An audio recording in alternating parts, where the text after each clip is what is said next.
the whole idea as to vis-a-vis is Willie Lynch, is the Willie Lynch letter, is the Willie Lynch letter valid? I thought this was a good question that you meanie hotspot said. Mention a couple of things, but let's just deal with the second thing about the video is so needed. Give thanks. Is there any way though to establish the validity of this letter, of the Willie Lynch letter? Have been trying to do so for years now. I know some people who got into an argument because a couple of sisters said that their professor said that the letter was created well after the time of slavery, and that it was created to stir up deep thought of the aftermath thereof. The argument stopped once they said that their professor nor anyone knows who wrote the letter. But for years now, I still wonder. Very interesting, very interesting. First of all, let's just ask the question, is the Willie Lynch letter valid? And I think we need to put this out there because perhaps there's somebody out there or someone's out there that got a little more information about this. But it's really more the question of whether the Willie Lynch letter really describes a valid situation. You understand? A valid strategy to destroy or at least to enslave perpetually a people. You understand? To basically create a perpetual slave mentality. This is why our response initially was verify the validity question.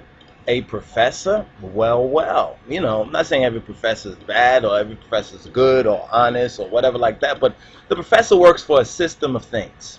You have to understand that when professors have gotten out of line, and many of them in various, even just with the environmental climate kind of thing, and after the 9/11, a lot of them who were otherwise, you know, well-known, upstanding, appreciated professors, they lost their jobs if they stood by their convictions, even though they had the evidence, they had the proof. We know about many black professors and even white, but let's just talk about some of our people professors who got fired because they were bringing into the academic environment, into the school system, and you have to look at what particular school we're speaking about, because different schools were established by certain secret societies and secret related societies, and originally they were, you know, these universities and colleges were established to perpetuate, you understand, the land owning rich white male class of folk.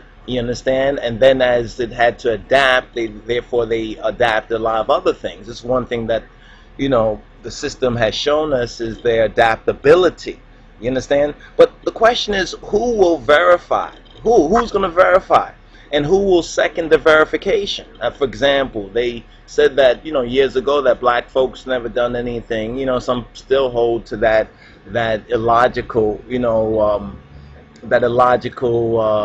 position, and yet facts and figures and evidence has come out that has disproven, and some of them still stick to it, like Egypt. They say Egypt wasn't part of Africa. This is when I grew up. You understand that was the popular thing. Egypt is not part of Africa. There were people who were so-called upstanding professors, so forth and so on, who were saying Egypt is not part of Africa, and gave us the impression that Egypt wasn't in Africa until we looked at the map, and we saw Egypt is in Africa until we looked at the wall paintings and the hieroglyphs and the statues and the carvings and everything else. That these people look awfully black. I mean, they don't look like everybody. Everybody don't look like everybody else. You know what I mean? Everybody has unique features, so forth and so on. But you could tell that the Egyptians, if they wanted to paint themselves white, they had the colors to paint themselves white. If they wanted to, blonde hair, blue eyes, and all that, so forth and so on. So I heard the same thing too from others. But the fact is, in the reality of the contents of what Willie Lynch actually is speaking of, and the living history, you understand, when we can actually take this so-called questionable letter and documentation, and we can get the evidence that there was some sort of preconceived, premeditated. This was premeditated. It didn't just slavery. They tried to teach us that slavery just happened to happen like that. You know, it just happened to, you know, almost like America and New World Order. But now we're getting to learn different things that actually, you know, this New World Order thing goes way back when the Europeans came from from Europe over here to America. They already was talking about a new world order, so forth and so on. The New World Order thing on the dollar is not just because of Bush or because of Obama or because of a new president or something new that happened. They was talking about this since at least 1776 and before that. And we're learning a lot of this now because we're in the information society, and information is going to and fro, and we're increasing in certain information as well as some of us in some knowledge ability of it. But I think Tony Martin, a lecturer, a black professor lecturer, he has a lecture that's on the internet. I think it should still be on the Google or it should be out there. We'll try to get the name and everything if you're interested in, as well as a book called The Jewish Onslaught. And he also verifies from his own research that the Willie Lynch documentation is true, just like the European Jewish involvement in the slave trade. I mean, the facts are there, the evidence is there. We're not saying every Jewish person, no. You know what I mean? You know, like you got poor white trash, you know, some of the white people didn't even own themselves. They were indentured servants. They were basically on the same, you know, social level as the slaves, sort of, except that they had entitlement because of their so-called color, you know, or lack thereof. But look at how it explains, the Willie Lynch letter, this world system of sin, you know, this sinful world, this world system that we have been born into. Now, this is a good point that we need to address and we need to take head on, because I'm not saying the particular professor or the sisters were, you know, negatively intended or whatever like that, but it seems like a classic type of diversion, you understand, to throw doubt as, oh, that's not even real, that was just made up, you know, such and such, and, you know, there's no validity to that, so forth and so on, because people are beginning to, you know, put two and two together. They're saying that math is not really important. You don't have to add numbers in your head because it's calculators. Get you hooked on a calculator, you understand? And then when you really have figures to deal with, they take away the calculator and then you're handicapped. You understand? You know what? We have this evidence now. Now we can utilize this evidence in an academic way, not an emotional way. A lot of people deal with Willie Lynch, the Willie Lynch letter, in a very emotional way. And this is one thing that we advise our people and anybody really to really take it more academically, take it factually. Just look at the reality of it. You understand? Because it's staring us right in the face. You overs when we ask ourselves why black folk gotta be like the way they are, so forth and so on. Part of the responsibility, of course, is upon us, so-called lost sheep of the house of Israel. Part of, you know, the major part of it. You understand? But the iniquity of the Amorites, as Genesis chapter 15 mentions, the iniquity of the Amorites is not yet full. The iniquity of these so-called Canaanites, you understand, which later on in the Bible becomes the merchants. This is interesting.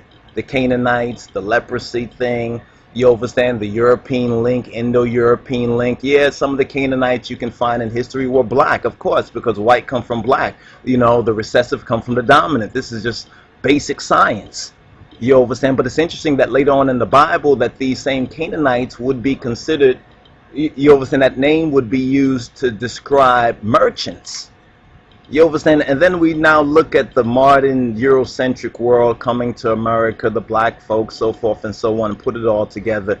It's clear that the Willie Lynch letter is valid. It's as valid as so-called Greek culture. You understand? Is Greek culture valid? You know, there's more documentation on the Bible than there is on Homer's Iliad. There's more documentation on biblical facts than there is on Socrates. I'm just pointing that out right there, that there's more manuscripts on the Bible than there is on most of Greek ancient manuscripts than on Greek history. But yet many of us believe that, you know, all these things that we hear about European history, we haven't looked at the facts for ourselves. We haven't independently carbon dated it and analyzed it. So that's what we ask. Who is going to do the verification and who's going to validate it for us? A quote professor or somebody like that who is indebted for his tenure and his retirement and his pension and everything to a university, that if he now goes outside of the box, you understand, he's going to be like the poor white trash or whatever like that, or like a dumb nigger who just lost his retirement fund. You understand? These people have sold themselves to some degree or another. And if they haven't, then they need to stand up, you understand, and speak the truth. And then come what may. So give thanks, and we're going to do a little bit more on this. But if any of y'all got any facts, additional facts and evidence about the validity of the Willie Lynch letter, please share it. Give thanks. The whole